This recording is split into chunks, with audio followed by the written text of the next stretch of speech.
Hello again, everybody. Okay, so we made a couple of changes, trying to improve the lighting a little bit and a little bit of the glare in the background. Got my IT manager slash vice president slash wife to come down here and help me out with that. Thank you, dear. Anyway, today what I want to talk about is my worries about the comic book market industry and basically all the variants that are coming out.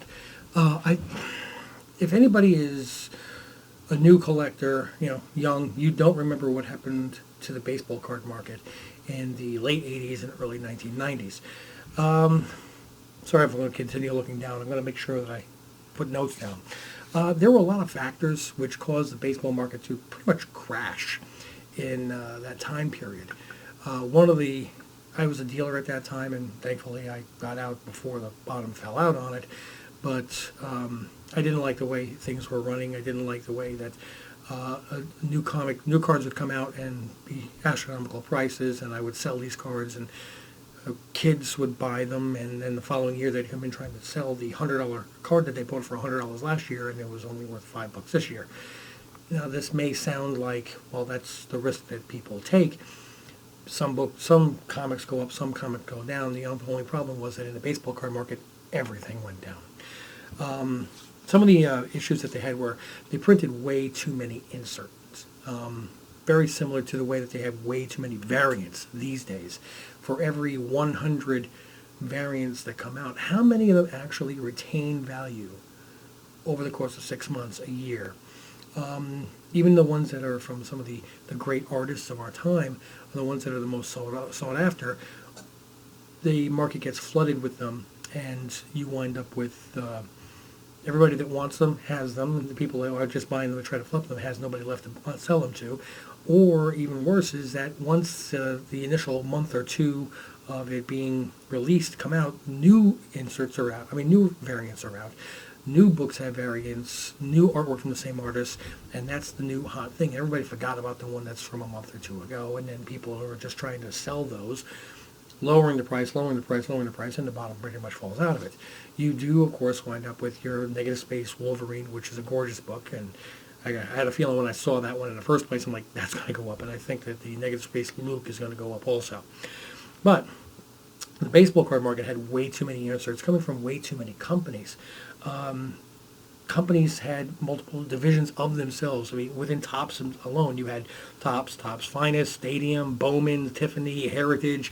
They reprinted the T206s. One company could have 10 different sub-companies or subsets out every single year, and inside of those there's 10, 15 different types of insert cards, and there's 6, 7 major companies, so you're literally coming out with thousands of insert cards. Hard to find cards, and there's thousands of them every year. So people didn't know which to buy, and as a result, they tried buying all of them just to cover their bases. I mean, it's kind of like the way people are buying all the optioned comic books. It doesn't mean that it's going to be turned into a show. A lot of times, television studios will option a comic just to make sure that nobody else makes it into a show, or just so that they secure the right in case they decide to do it. Just because something is optioned does not mean it's the next Walking Dead. But since, collectors are always trying to figure out, well, which one is going to be the next one, it's a big fear of missing out. FOMO is rampant in our hobby. Other problems, though, that happened with the baseball card industry is that there was no proof of regulation. There are a lot of allegations of things like upper deck. People are saying that the Ken Griffey Jr. card back in 1989, that they were printing off entire sheets, full sheets of just the Ken Griffey Jr. rookie card, and cutting it up, and they were $100 a piece. As many as you could print, they were $100 a piece. So basically it was like printing cash. Now, I just give it as an example. You have a new comic book that comes out now, and it's the first print. They say they're going to print 10,000 copies, and then the second print they're going to print 2,000 copies, and the third print they print 5,000 copies. Okay, now everybody's going after the second print or the second print variant. I'm not accusing any company of doing this, but how do we know that they turned off those presses at 2,000? How do we know that somebody didn't go in there at 2 o'clock in the morning and turn it back on and run another 2,000 and sneak them out into the market? Is anybody counting these things? Do we have any real regulation on them? What are the fines or penalties? We do already have one grading company that has ruined its reputation for allegations of giving books higher grades than necessary just so they can sell them in, I'm not going to mention names, but I think everybody knows who I'm talking about. Where is the regulation? Who is the governing body to make sure of these? I know that the Comics Code makes sure of the content, but who's making sure of the publications? How do we know that somebody isn't producing additional ones? I've already seen some books that were supposedly listed print run of 150 that all of a sudden I see, copies being sold out of China.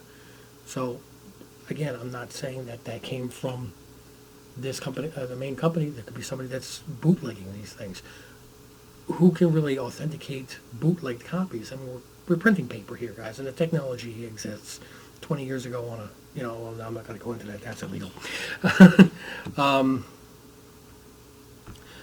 I think some of the things that are working for us is that collectors are aware that it can happen. I mean, back when baseball cards were so popular, it didn't seem possible that the entire market could crash. It just seemed like the skies were the limit. People were dumping their life savings into baseball cards, thinking this is how I'm going to retire from. And unfortunately, they looked at the cards from, say, 1950s and 60s and saw how the prices were and figured, okay, so 30 years, and if I spend $100 on a card now, then 30 years it'll be worth $10,000. Now, the reason that the one from 1950 was worth $10,000 is only 100 or so around. It's like right now, I would love Spider-Man number 300, McFarlane. Everybody wants that book. Does anybody really think that in 40 years it's going to have the same value as an Action Comics number 1? No, because there are way too many copies for that to happen. I honestly, still to this day, I'm wondering how is Amazing Spider-Man number 300 worth so much money when how many tens of thousands of copies of that book were made? Are there really that many people that have put these on the side and said, I'm going to keep 100 copies of 9.8 and someday I'm going to sell them off one at a one? Where did all these books go?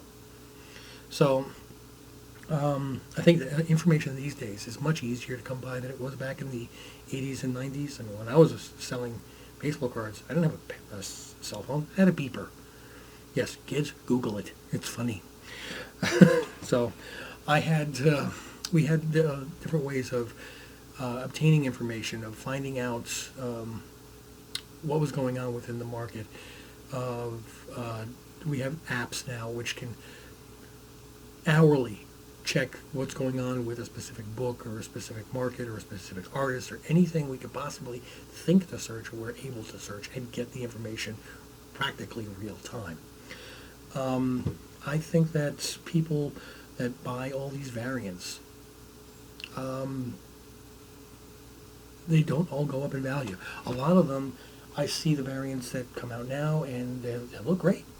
They look great, and then 4 months from now, 5 months from now, 6 months from now, the majority of the ones that are super hot now, 6 months from now, will be lower priced because everybody's focusing on the ones that come out in 6 months. And the ones that from now are, oh yeah, I remember those. I'm not interested in that now, I want the new one. Or I'm trying to sell my old one from 6 months ago so I can buy the new one because I like that one better. There are going to be variants, of course, that are going to go up in value. Don't count on a high percentage of them doing that. If you're buying the variants because you like the way it looks, great. If you think it would be amazing to put that up on your wall as basically like artwork. I mean, a lot of stuff that, Momoko stuff, you could put that up on your wall as art. And, excuse me, comic press. If you're buying all these variants with the intention of it being your retirement fund, I don't advise it. I think that is falling into the same trap that the people in the 80s and 90s did with their baseball cards. And I don't want to see anybody get burned.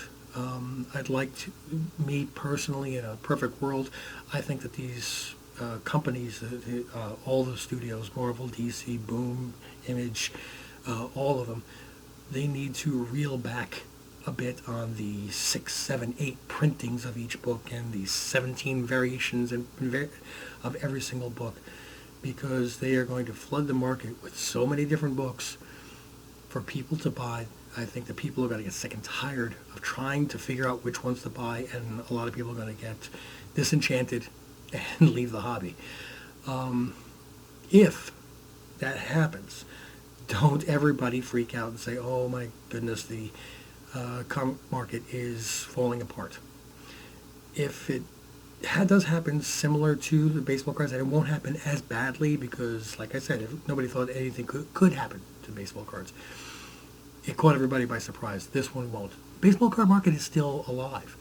It is just that anything that was printed during that time frame is what you use to light your fireplace. It is not worth the cardstock that it was printed on, because they just printed too many millions of copies. I think that all these variants will look great up on walls, but I don't think that in the long run they're going to hold value. I think that there'll be a lot of key books, just like if you went back to the 80s of the X-Men and Spider-Man, you're going to find books that are key books. Okay, and it's not like everything between 200 and 300 is a key book in Spider-Man. 298, 299, 300 are Throg books, Thor, Frog, I love those. X-Men 266, there's your Gambit. You're going to find first appearance of Mr. Sinister. You're going to find key books, just like, and all the books that are in between are going to be nice. People are going to want them to fill in their runs, but just like the variants of today, in 10 years from now, there'll be very, very certain key ones that we don't know which ones they are, that are important, and all the rest, I think, are going to be not really worth the paper that they're printed on.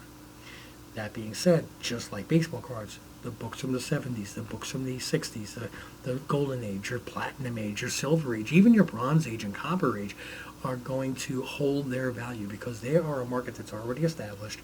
More people will get into the hobby. More movies will be made, more interest will be made, more TV shows, more Fortnite characters, okay, more action figures. Parents telling their kids and having them watch the movies that they watched when they were growing up. This will be a generational thing, and the comic industry will continue just like the baseball card industry, but you're going to have this one gap right in the middle of it where you're going to look back in 10 years or 20 years from now and go, wow, what were we thinking? So please, everyone, if you want to buy the variants, by all means, fine. I hope that you have all the variants, and I hope I'm wrong. I hope they all skyrocket in value. Okay? And if they do, you can send me a message that says, ha, you're an idiot. Fine, that's fine. I just want people to be cautious. I don't want to see people getting burned. So if you like what you saw, please hit the like button. Turn on notifications so you can see when I have new videos. I'm going to try to upload them on a regular basis. And please subscribe and share. I welcome your comments, and have a great day, and keep on collecting, everybody.